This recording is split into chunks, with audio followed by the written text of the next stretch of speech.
It's a magical connection, a magical construction of the elements by which we are made. The inner circle of spirit, the inner infinity that might be expressed by the six-pointed star, the circle of spirit that goes back to the beginning of time. The inner circle, sometimes maybe reflected as inner path, is understood as a female place, female understanding. And that inner circle sometimes is represented the circle of emotions, while the outer circle would be considered a male aspect. And it has to do with our connections to the universe, the outward things, the connections to the universe, the great mystery, things of that nature by which we bring into our world. It's all of this tied together in absolute harmony, absolute perfection. And the ancient Egyptians illustrated that in the most beautiful way that it could possibly be illustrated, and with such magic that it was off the charts. And the other one more thing that was very magical about the way this pyramid was designed, and that is if you're looking down the doorway, looking straight onto the door, and its width, its narrowest point, as you're moving around the side, that compass is opening to another angle. And it's understood by the ancient Egyptians that these angles are very important to the qualities of which we are constructed and made. So there was an infinite understanding that opened up from some 51 degrees to 90 degrees, sacred dimensions of which we are all related to and connected with. And so does that relate to how we as a person can also open up? It expresses the different qualities. Like, for example, the best way I know to explain it, when you were asking about the 22, the larger stars, the 14-pointed star, the 22-pointed star, the 16, 18, it opens up degrees that expresses different qualities that we're connected to and made of. Okay? And so, so if you put it in motion, then that compass is constantly opening and closing in a very magical way. So that then opened up the door, at least for me, to show the beauty and the hidden symbolism by which the ancient Egyptians were truly operating by.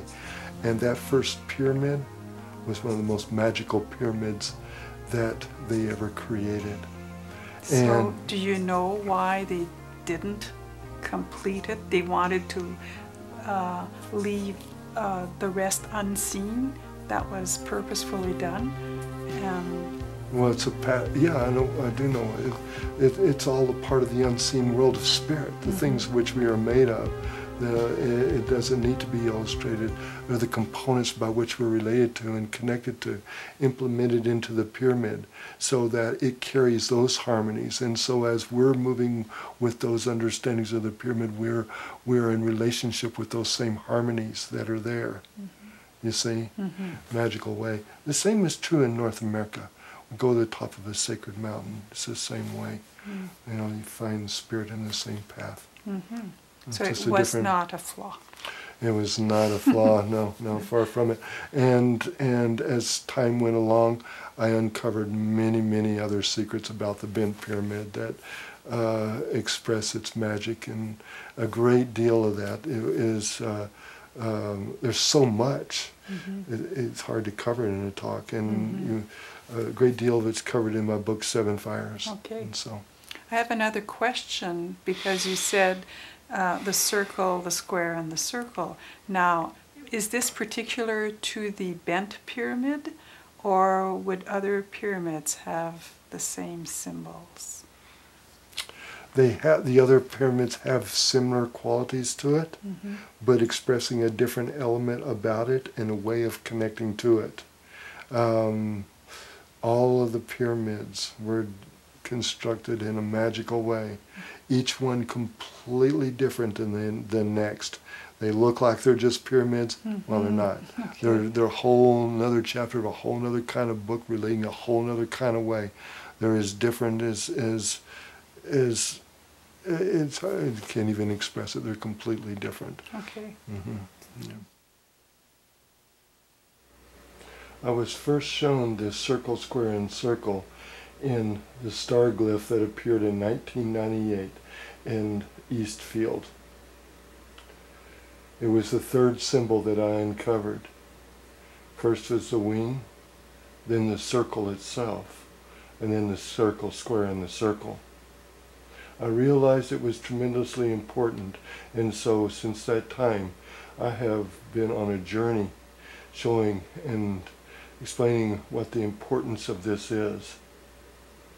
And although all of this is only of one spirit, in truth, it is an explanation of the construction of which we are made, perhaps prepared for the element of sacred mind. The inner circle, the circle within the square, is something that all native people understand, as it is representing a voice of the ancestors that goes back to the beginning of time.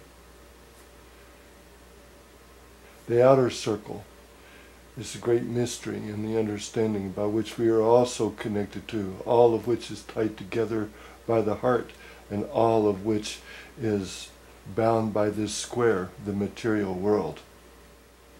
The ancient people were aware of this symbol and knew its importance, and left a voice that could step forward into the future to explain to the people thousands of years later the understanding. The people of the seventh generation would be important to these people, and so they left this message for those people to see and understand. They too would understand and know this sacred journey. We are the seventh generation, and it's time for the people to step forward once again. Oh,